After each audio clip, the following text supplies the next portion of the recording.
যদি একদিন পৃথিবী জুলুমে ভরে যায় আর ঠিক সেই সময় একজন ন্যায়পরায়ণ নেতা আবির্ভূত হন, তাহলে কেমন হবে? ইমাম মাহাদির নাম হবে মুহাম্মদ। পিতার নামও হুজুর সাল্লাল্লাহু আলাইহি সাল্লামের পিতার মতো। তিনি হাসান বিন আলী রাদিয়াল্লাহু আনহুর বংশ থেকে আসবেন। হাদিস অনুযায়ী তার আগমন আল্লাহর পক্ষ থেকে পৃথিবীতে শান্তির সূচনা হবে। তিনি মক্কার দিকে হিজরত করবেন, কাবার পাশে আশ্রয় নেবেন।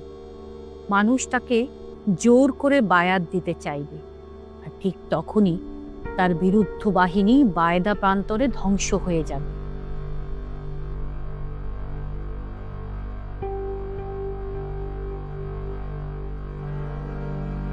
হাদিসে এসেছে, মাহাদির দিকে অগ্রসর হওয়া একটি বিশাল বাহিনী মরুভূমিতে ধ্বংস হবে। তাদের শেষ হবে এক অলৌকিক ভূমিধসের মাধ্যমে।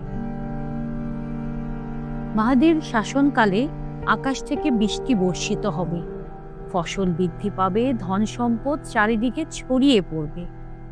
7 থেকে 8 বছর পৃথিবীতে ভরে যাবে ন্যায় ইনসাফে।